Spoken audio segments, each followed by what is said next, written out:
Alhamdulillah wa salatu wassalam ala al-mabi'us rahmatan lil alamin wa ashhadu an la ilaha illallah wahdahu la sharika lah wa ashhadu anna muhammadan abduhu wa rasuluhu ya ayyuhan nasu taqu rabbakum alladhi khalaqakum min nafsin wahida wa khalaqa minha zawjaha wa batha minhuma rijalan kathiran wa nisaa wattaqullaha alladhi tasaaluna bihi wal arham innallaha kana alaykum raqiba. Assalamu alaykum wa rahmatullahi wa barakatuh. Brothers and sisters in Islam, I'm Liko Yakub from Fiqh Foundation Incorporation, a platform that is committed towards mentoring people to the right path of Islam. May Allah continue to strengthen the foundation and increase them in goodness. Amen. Today, inshallah Rahman, we are going to treat the Fiqh of Udihiyah, that is the sacrifice or Qurbani.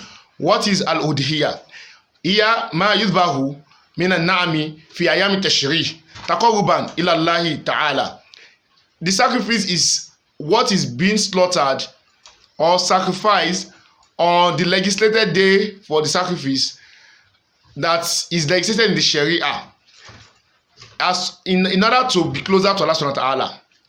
The animals that are slaughtered on the day that are recognized by the Sharia, that we should slaughter them for Allah subhanahu wa ta'ala, that is what al-Udihiyah or Qurbani is. Then what is the ruling of this slaughtering? اختلف أهل العلم في حكم التشريع أو في حكم الهدية. The scholars they differed on the ruling of this udiyah. That is it compulsory or not? We have those that says it is compulsory, and we have some of the scholars that says it is a sunnah. Among the scholars that says it is compulsory are Al-Imam Al-Awza'i, Imam Al-Lais, Imam Abu Hanifa, Imam Ahmad bin Ambal, and Imam bin Taymiyyah. They all say it is compulsory. What is the evidence that they brought by saying that this udiyah is compulsory? Number one, from Quran chapter 108, verse 2, Surah Al-Kawthar. Allah subhanahu wa ta'ala says, "Fasalli li rabbika wanhar," and pray to your Lord, and after that do what? Sacrifice. So this scholar says that this is a command from Allah subhanahu wa ta'ala, and therefore it is compulsory on everyone to sacrifice. But the compulsion of this sacrifice is now lying or resting on an hadith that is very, very authentic too, that the Prophet sallallahu alaihi wasallam says, "Man kana lahu sa'a," whosoever has the means or the capacity or capability to slaughter, the means in terms of health, and has reached the age of maturity, the person is sane in intellect and has the money to afford any of the animals that is acceptable for sacrifice. Whosoever has that means, walam yudah, and that person did not sacrifice, that person has the means, he has the money, he has he has attained the age, is mature enough to sacrifice, and the person did not sacrifice for Allah subhanahu wa ta'ala. He says, "Fala yaqrabanna musallana," that person should not move near to our praying places. Prophet sallallahu alaihi wasallam was saying that whosoever has the means to slaughter for Allah subhanahu wa ta'ala, you have the money to afford the animal for sacrifice, you have it, and you are old enough for sacrifice. The old age, the age we are talking about is that you have attained poverty level. We are not saying old like 40 or 50 years old. You understand? You have reached the age of maturity, let's say 16 to 18, that age and above. You understand? And you have the money to buy the animal, and you don't do it. Prophet ﷺ says you should what? You should not move near to the musalla. That's what Prophet ﷺ was telling the companions in his time. So these scholars, Imam Al-Awza'i, Imam Lais, Abu Hanifa, Imam Ahmad and Ibn Taymiyyah, they said that because of this statement, what Allah subhanahu wa ta'ala said, and what Prophet ﷺ said in the hadith too, that it is compulsory for whosoever has the means to slaughter for Allah subhanahu wa ta'ala. We should also understand from this fact that if the husband has the means, he should slaughter. If the wife has the means, after the husband means, maybe the husband has money to slaughter, he should slaughter. The wife too, if she has money, she should slaughter too. If they have children that have the means too, they should slaughter. It doesn't conflict. The fact that the husband has slaughtered doesn't mean that the wife should not slaughter, and doesn't mean that their children should not slaughter. No. The only condition that can make them not to slaughter is if they don't have the means, and the husband is the one catering for the house. So in that way, the wife can be under that of the slaughtering of the husband. But if they both have the means to slaughter, then what is most established in the Sharia is that they should slaughter. Now, we have scholars that also said that this action or this act of ibadah is not compulsory. It's not compulsory. The evidence that they brought by saying that it's not compulsory, that it's just sunnah that we should do, is that the hadith of Salama, that and the Nabi sallallahu alaihi wasallam qala idha dakhalat ashara wa arada ahadukum an yudhiya fala yamassa min sha'rihi wa basharihi shay'a. That Prophet sallallahu alaihi wasallam said that if the 10 days of Zulhijjah comes in, and any one of you intends to slaughter, to sacrifice for Allah subhanahu wa ta'ala on the day of Eid, Auf Yayam Tashri, he says, the Prophet says, the person should not remove anything from his or her hair or from his or her body, either the fingernails or flesh or skin. The person should not cut anything from the body. The hairs, leave it. Your fingernails, leave it for these days if you know you want to slaughter. So they said, praise Islam, by saying that if you know you will slaughter, then it's giving people a kind of option. So they said because of this, it's not compulsory. But to be on the safer side, if you have the means, brother, sister, try and slaughter for Allah subhanahu wa ta'ala. In fact, in our foundation, the Fiqh Foundation Incorporation, we are running a campaign presently, and inshallah Rahman, I'm going to drop the link after this talk, inshallah, where you can donate your own money, and we are going to make the sacrifice on your behalf. This does not mean that you go and cut your nails or hair because you are making sacrifice on them. No. In the Sharia, because you are making the sacrifice on your behalf, you too, you leave your hair uncut. You leave your fingernails uncut till the day of sacrifice. May Allah spare our life beyond then. Now, what are the animals that are possible or that are due for sacrifice in the Sharia? Now, animals that are walking on their 4 limbs, they are the animals that are due, but not all animals that are walking on 4 limbs. Animals that are prohibited in the Sharia, even if you're walking on the 4 limbs, we can't use it for sacrifice. Example, dog. Muslims don't eat dog. Pigs, we don't eat pigs. We can't eat lion. Animals that have claws that can use that can kill, we don't eat them in the Sharia. They can harm human being. We don't. So these ones are out of it. They are out of it. But the animals that are legislated in the Sharia are camel, cow, lamb, sheep or ram, then goats. These are the animals that are permissible in the Sharia for sacrifice. Now, 7 people can share they can partake in killing a camel or cow. 7 people can contribute money to kill a cow. It is permissible in the Sharia. But for lamb or sheep, it is one person. It's one person that is going to kill for himself. But if you know you don't have money, 7 people can gather. Maybe you give $20, this one $20, this one $20. And when 7 people donate $20, it amounts to how much? $140. And that can buy a cow which you can kill for sacrifice. Now, the condition attached to these animals is that for a cow, the cow should reach a maturity of 2 years before it can be slaughtered. The cow should reach how many years? 2 years.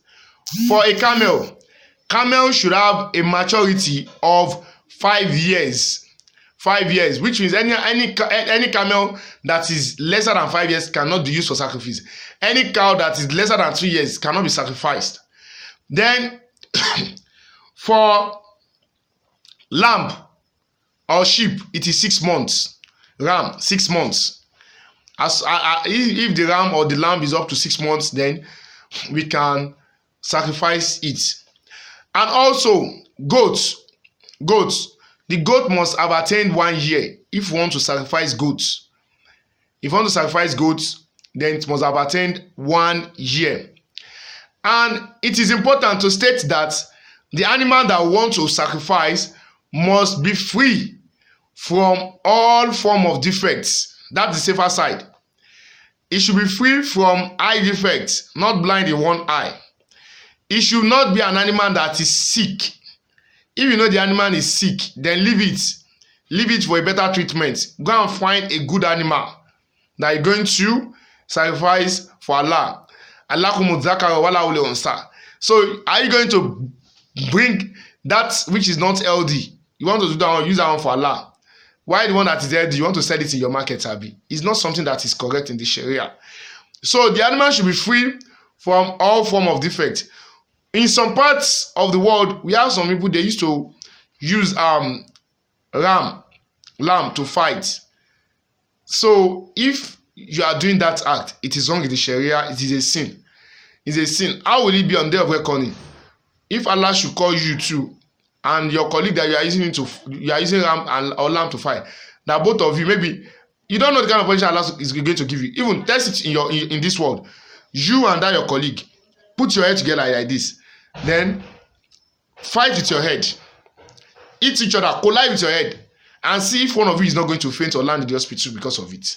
And you now put animals together to be fighting 30 rounds. And you'll be happy, hey, this one win, this one win. This is not good. In fact, it is one of the injustice to animals. Some people will even go to the extent of drugging these animals.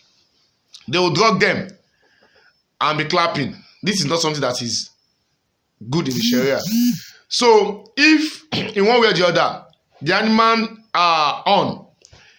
got broken through fighting on that kind of stuff, or the eye injured, or the hair cut away, we can't use this animal for the sacrifice. Now, what about the time? The time for the sacrifice. The time starts from after the Eid. You don't slaughter before Eid. You don't slaughter before Eid.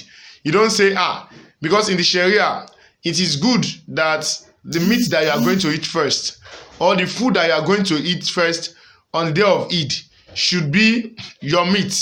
Which means before you go for your salah, you are going to fast your salah. You are going to fast while going. You won't eat till you get to your mahid, to the place where you are going to pray. But as soon as you come back, slaughter your ram and ensure that the first thing that you are going to eat is not compulsory. But that's what Islam is to do. The first thing you're going to eat is from that meat. So it is after the Eid that you slaughter. You don't slaughter before Eid. If you slaughter before Eid, it is sadaqah that you have done. It's not the sacrifice. You are doing just sadaqah. So you slaughter after the Eid. After you have prayed the Eid prayer that day. That's when you slaughter. And the slaughter starts from after Eid till before the sunset on the 13th of Dhul Hijjah. Till the what? 13th of Dhul Hijjah, before sunset. These are the Ayam Teshri. So these are the days by which we can, days which we can slaughter our rams, so, or our cow, or whatever we want to slaughter. So the 13th of Dhul Hijjah, so which means the third day. The third day. So there is permissible or permission for you to slaughter up to the third day in the Sharia. Now, what we slaughter, the ram, the cow, the goat, whatever Allah subhanahu wa ta'ala has given us means to slaughter on that day. The sharing, it is mustahab, it is what we want, or what it is advisable in the Sharia, that you divide it into three. You divide your sacrifice into three. One part for consumption, the other part you give it out as gift. You give it as a gift, and the third part you give it out as what? Charity. You give it as charity. So this is the way that it is good for you to share, because the essence of this sharing and gift is that so that someone that did not sacrifice on that day, that was not able to kill, we have something to be happy with. If you remember vividly, in Ramadan, there is a Catholic fitri that we are going to give before going for Eid, so that everyone will be happy on that day. The same thing is on the day of Eid al-Adha. So you are going to give out the meat on that day, so that people that did not have the means to slaughter will be happy. They will be rejoicing. Everybody will be rejoicing together by giving them meat. So it is advisable if you want to give out meat, give a meat that is going to that you know that the people will be happy with. Don't give them meat that they sell in the size of the restaurant. I said this is the meat for. I said one you are giving as gift, maybe for someone that has slaughtered before. Just sharing among ourselves, just to increase the love, to strengthen the bond of brotherhood. Then that one is still okay. But for someone that did not slaughter, let us try to give something that is reasonable, that we know that is going to be that is going to make them happy, at least for their family for that day. Now, can we sacrifice on behalf of someone that is dead? Can we sacrifice on behalf of someone that is dead? Yes, we can. If the person has stated this in his wasiya, and the sacrifice that I want to take out is not extending one touch of his will. If the person stated it, has stated in the will that if I die, kill or slaughter on my behalf, and this one that I want to use to slaughter has not exceeded 1/3 of his what's it called? Will, then we are going to slaughter on his behalf. We are going to slaughter on his behalf. So this is from what we think is going to be beneficial for us to know as far as the Qurbani, the Udihiyah is concerned. May Allah increase us in goodness. If you have any question, we can drop it in the comment section. Inshallah, we are going to respond to all. Jazakumullahu khairan for listening. I'm Lekon Yakub from Rafiki Foundation Incorporation. Assalamu alaikum wa rahmatullahi wa barakatuh.